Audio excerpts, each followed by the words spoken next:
Sorry about that, babe. What's up, everybody? Welcome to my review of Brandish. I did promise an unboxing at the end of my playthrough, but there's really nothing to look at. I have the game complete in box minus the poster, but there's no maps or anything special with it, and I couldn't find a strategy guide, at least in English. So anyways, guys, Brandish was definitely an interesting game to say the least, and let's see what else I have to say about it. Brandish is a game that I remember seeing for the first time about 10 years ago. I was enamored not only by the look and feel, but also the odd controls and camera angles. While off-putting to some, it did the opposite for me. It actually intrigued me.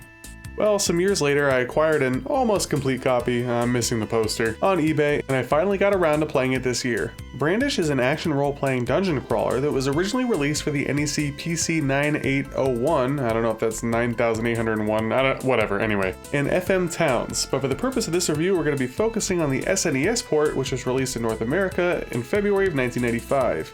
The SNES version of Brandish, which originally was by Nihon Falcom, the people that brought us the Ys series, was handled by Koei, famously known for the strategy games in that era. Brandish starts off with a pretty cool looking and intensive opening cutscene, giving you all the backstory and setting the mood. Barumia was built around a lofty tower that went high into the sky. For a long while, the city and people lived in peace, protected by a dragon.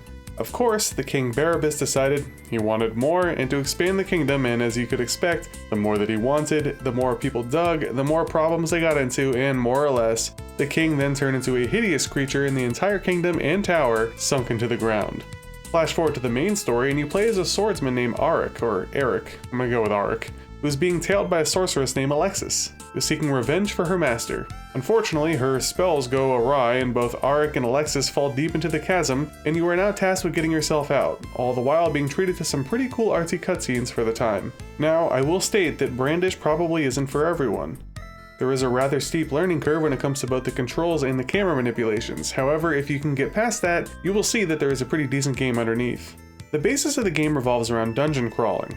Exploration, secrets, and combat are the names of the game. Some floors will be very straightforward, some will require finding keys, and some will be downright frustrating due to either invisible warps or awful areas like the Dark Zone. As you could expect with a dungeon crawler, many floors are littered with traps, trial and error, and frustration. While certain floor and section gimmicks help keep the game feeling fresh, at times you'll be pleading for a straightforward floor in order to proceed.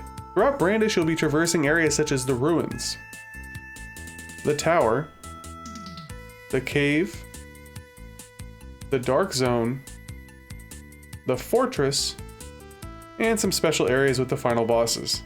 The exploration is intoxicating, and I found myself wanting to search every nook and cranny, although at times certain items and areas may seem inaccessible, and they did frustrate me to the point where I know I missed some good stuff, including a very early access to a good spell, which I wasn't able to get until way later in the game. The first half of the game is fairly linear, while I found the last half had a lot of backtracking in order to fulfill advancement and or get to 100% completion. The combat of the game is pretty standard, revolving around melee and weapons, magic rings, potions and spells that you could find along the way either in the open or at shops throughout your adventure. The graphics of Brandish certainly leave something to be desired, as you would assume a later title such as this one would be a little bit more proficient. But honestly, I don't really care too much, and since it's a dungeon crawler, I think that mostly things are done fine. But with that being said, some instances of overall plainness and a lack of detail are evident and disappointing for a 1995 release. The soundtrack of Brandish is actually awesome. I thought that at times it would become too droney, and even I remarked during my playthrough that the tower area had a song that didn't really fit. However, as the game went on and the further that my reflection set in, I actually love it. It's super moody, lends itself perfectly to each zone, whether it be dark ambience or the hectic nature of the boss battles. This is one of the shining technical aspects of the game in my opinion. Now, time to lump the controls and difficulty into one segment. First off, the controls are weird and things are clunky. You're fixated on a certain position behind Arik. In order to see different planes, you have to rotate the camera manually, which could take a lot of getting used to.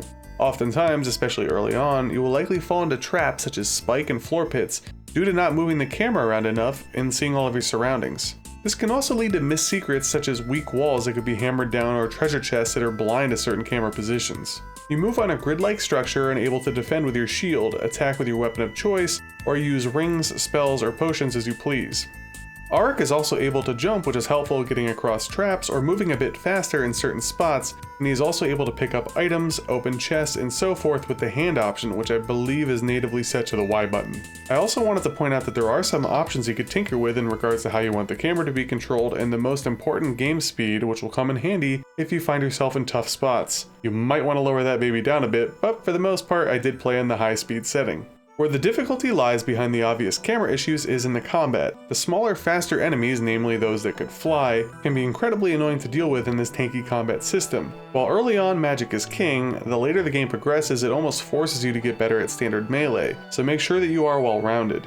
You have health and magic pools which go down with damage taken and spells used, but if you pause the game, you will gain health back, but leave yourself susceptible to massive damage if an enemy is to come your way.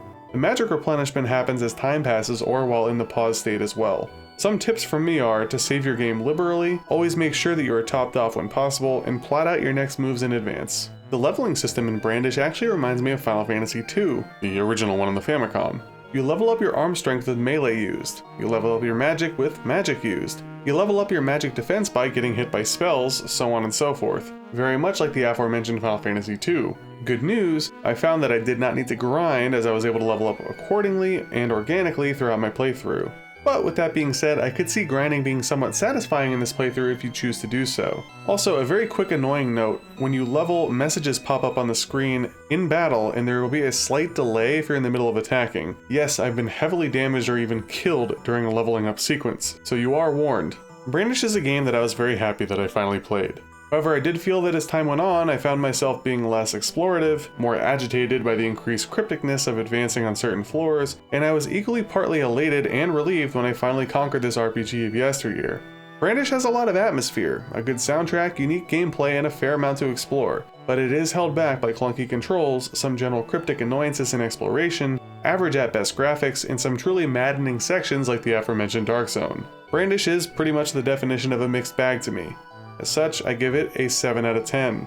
With all that being said, I am going to be playing the Super Famicom exclusive sequel sometime in the future, as the formula had just enough to keep and pique my interest. If you've enjoyed this review, please consider liking, commenting, and subscribing if you haven't already. I do my best to reply to all comments on all videos, and I truly appreciate the support. Until next time.